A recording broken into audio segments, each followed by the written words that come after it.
ఇమ్రాన్ మల్లన్న గారు. ధన్యవాదాలు అధ్యక్ష.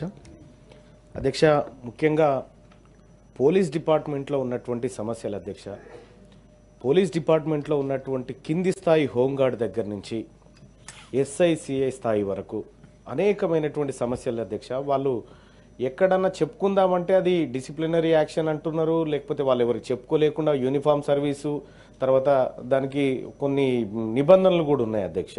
హోంగార్డ్స్ చాలాసార్లు నా దగ్గరకు వచ్చి అనేక విషయాలు చెప్పుకున్నారు అధ్యక్ష. వాళ్ళకు ఎవరికన్నా ఉన్నతాధికారి కోపం వస్తే ఇంకా రిమూవల్ ఫ్రమ్ సర్వీస్ అనేటువంటి విధంగా కొంతమంది నిజామాబాద్ జిల్లాలో ఒక 70-80 మందిని తొలగించడం జరిగింది అధ్యక్ష.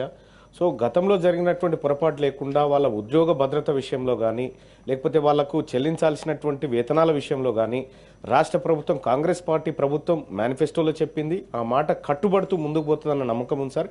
కాకపోతే దాన్ని త్వరితగతిన పూర్తి చేసి హోంగార్డులకు కానీ, అలాగే సార్ ఇప్పుడు మన పోలీస్ డిపార్ట్మెంట్లో టీఎస్ఎస్పీ అని ఒకటి, ఏఆర్ అని ఒకటి, సివిల్ అని ఒకటి, అదే మీరు తమిళనాడు తీసుకుంటే ఏకరూపంగా ఉంటుంది సార్.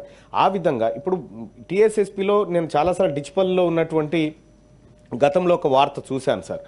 ఏంటంటే అక్కడ ఉన్నటువంటి ట్రైనింగ్ కోసం వచ్చినటువంటి వాళ్ళతోటి ఇసుక మొరాలు చెక్కిపించుడు ఈ కార్యక్రమాలు ఉండే సార్. దాన్ని నేను అవి ఇంటికాడ బాధపడలేకనే చదువుకొని వచ్చి అంతో ఇంతో కానిస్టేబుల్ ఉద్యోగం సంపాదిస్తే ఇక్కడికి వచ్చిన అవే బాధలు ఉన్నాయి. సో అట్లా కాకుండా వాళ్ళ సర్వీస్ని యూటిలైజ్ చేసుకునే విధంగా ప్రభుత్వం చొరవ తీసుకోవాలని చెప్పి నేను గతంలో చెప్పడం జరిగింది సార్. ఈ అందరినీ, ఈ టీఎస్ఎస్పీ తర్వాత ఏఆర్ సివిల్ వీళ్ళందరినీ ఒకే వేదిక మీదకి తీసుకొచ్చి ఏకరూపకంగా వాళ్ళ సేవలు వాడుకోవడానికి ప్రభుత్వం ముందు ఏమైనా ఆలోచన ఉందా అని తమరి ద్వారా మంత్రి గారి ముందు ఒకటి చెప్తా ఉన్నాను అధ్యక్ష.